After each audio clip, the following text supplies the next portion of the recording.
is up? Moose Knuckles, JJ back here from Run Pure Bets with another free pick for you. This time it's going to be Major League Baseball for Friday, July the 2nd. Game's going to be played between the Los Angeles Angels and the Baltimore Orioles. Going for the Angels is Griffin Canning, and for the Orioles is Keegan Aiken. Current betting spread is Angels minus 168, total 9.5. All right, so I dropped the the total from Phillies Marlins on Tuesday over 8 runs, minus 105. That saw some serious movement afterwards. I think the most of any video this season. But all goes to the wayside. Moves the solo vids to 18-9 plus 9.45 U. Even more tilting was like the next day with an even better pitching matchup and 17 runs get scored. I know, cue the tiny violins, right?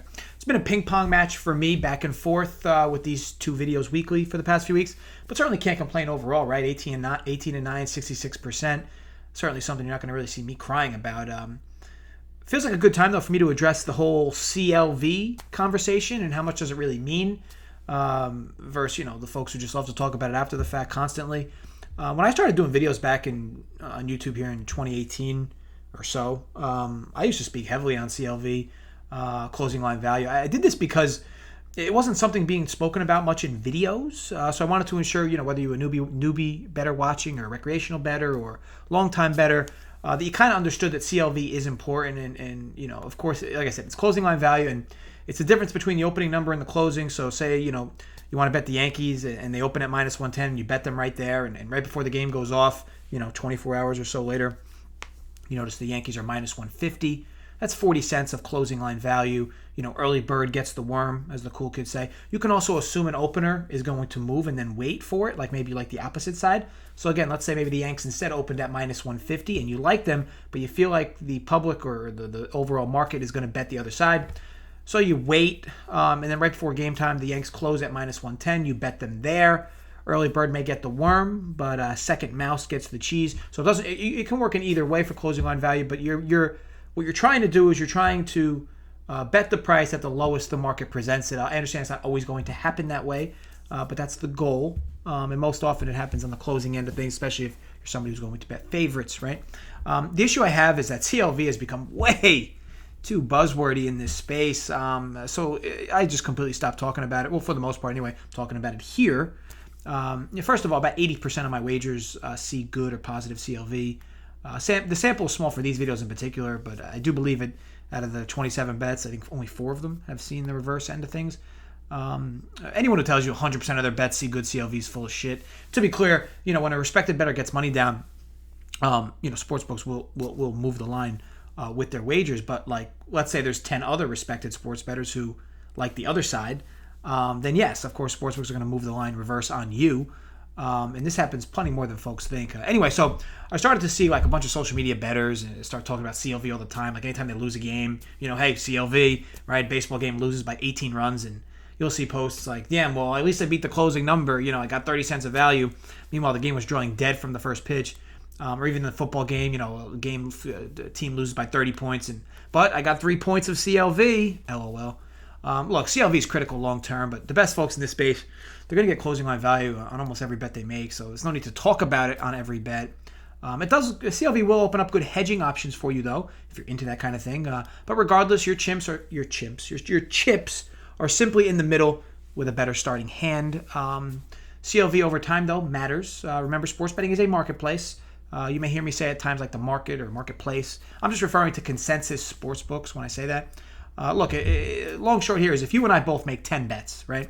I bet early, or well-timed late bets, whatever, and I get minus 110 on all 10 of my wagers. Okay, you make the exact same 10 bets as me, but don't time the bets properly, and you get minus 130 on all 10 of your bets, but they're the exact same as mine, right? If we both go 6 and 4, I'm going to pocket 1.6 U myself. You are going to pocket 0.8 U. Okay, so I made double the profit you did. We both bet the same teams. Multiply that by 100 bets or 1,000 bets in a year, month, year, whatever.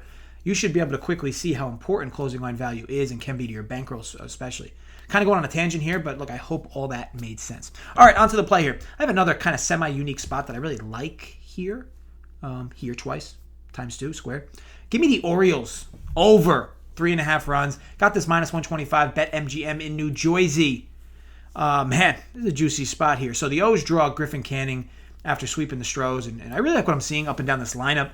4 runs or more in 5 of their last 6. More importantly, 7 hits or more in 6 straight games. Also, the lone time they didn't score 4 runs, they scored 2, but were also 1 for 10 with runners in scoring position. This team is just filling up the base paths right now. And quick shout out to Cedric Mullins, who somehow didn't get voted as an AL starter, even though Mike Trout did, only playing 36 games. I get it. The name matters. I mean, I remember the year, I think it was in the NFL, where Randy Moss played like 10 games and he got voted to the Pro Bowl. So I get it. The fans matter, and Trout's a super popular player, but Cedric Mullins' numbers are pretty incredible, and he'll likely end up starting anyway because of Mike Trout's injury, but, kid's just having a freakishly good season. Anyway, let's move on to Griffin Canning.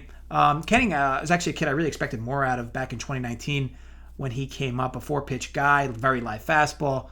Woof, though. Location has been a serious plague in his short career thus far. Career walk rate of near 3.5 should say it all. This season, he's actually almost touching 4 per 9. Canning's got good stuff, though, as he Ks over 9 per 9. And however, there's a lot of glaring red flags on the kid. Now, line drive rate of 24%, very poor. Soft contact rate of 14%, slightly below average. Home run or fly ball rate of 17%. Real issue considering he gives up 40% fly balls. Canning's also a reverse splits guy. Since he's come up into the league, he's been far worse versus right-handed bats than lefties, and of course he comes from the right side. It's important because this O's lineup is almost all right-handed bats. Mullins, of course, is a lefty at the top of it, but basically every other threat comes from the right side. Canning's whip's nearly 1.5. He's also not an innings eater, as he's gone past the 6th inning just once all season. When you take into account his walk issues, the O's bats currently finding gaps, and his home run woes, this number of 3.5 is quite juicy. Now, the Angels bullpen has been a crew I've kind of touted, I guess, somewhat highly this season. It's just because some of the names I like in that pen. Now, they haven't at all lived up to the hype, though. I guess, decent close guys. But as I say in these videos, most teams, or all teams, have decent close guys, or hold guys, if you will. Look, I really like this back-end staff, and I like what Madden's been able to do with them as far as managing games. Statistically, though, this is the 7th worst bullpen in all of baseball. And some of it, yes, has been head-scratching for me especially. I do expect this pen to improve as the season goes on, but the facts do remain. This is a very below-average bullpen compared to all of Major League Baseball. And this spot here, so, we think about it. In a perfect scenario, if Canning goes 6 innings, you're looking at him being followed by, like, Myers, Cishek, and Iglesias. Sometimes even Watson slides in there, but he's a lefty, and I can't imagine they're going to want to put him in a spot here against the O's unless they're going to just want to bat him once against Mullins. But either way, this heavy righty lineup from the O's, it's not going to be spell nice for Watson specifically. Look, if we all agree that it's unlikely Canning goes 7 innings here, since he hasn't done that all season long, the O's are going to see some assortment of the names I just mentioned, and that's, of course, if it's a close game. If it's not a close game where the Angels have a big lead, or the O's get a big lead, it won't even matter. Then you're not going to see those names anyway. You're going to see some real below-average guys from this pen.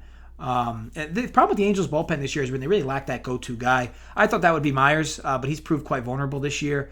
It is relative because, again, who are the O's going to see after Canning? It's all relative when you bet a team total. Can't just bet a team total thinking of the starter, right? You need to be looking at things past that and gave you a little breakdown there. Now, weather expects to be about 75 degrees. Slight wind blowing out to center, but, of course, wind always subject to change. Why I prefer the O's total versus the full game total over, you might be like, well, I don't understand. Aiken's been terrible. Why not just bet it? Well, I'll tell you this. So 9.5 runs at this park from between two teams is a massive number. This is basically as big as the numbers you'll see in this park. And I always tell you about, how you handicap ballparks, with your ceiling and floors as far as where you bet overs and unders. 9.5 is basically the ceiling for this park. However, 3.5 for a team is not a ceiling for this park. The O's are away, so they're guaranteed 9 at bats. And look, I do think they're live to win here. However, I don't want to handicap how Aiken performs here or that, Orioles bullpen.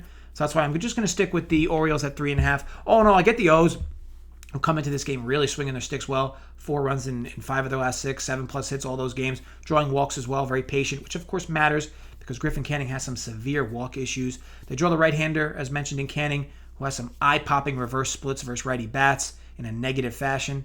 Look, the O's come to town with a plethora of right-handed bats right after Cedric Mullins, who again very well should start the All-Star game in center field.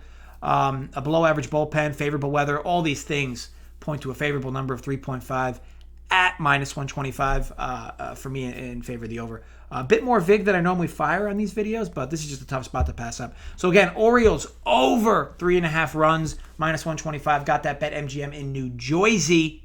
May the odds be ever in our favor. I want to thank you all for watching. If you enjoyed, thumbs up. Create some fake accounts more. Thumbs up. If you did not enjoy, I hope someone takes a shit inside your mailbox. As always, drop comments below your thoughts on the vid.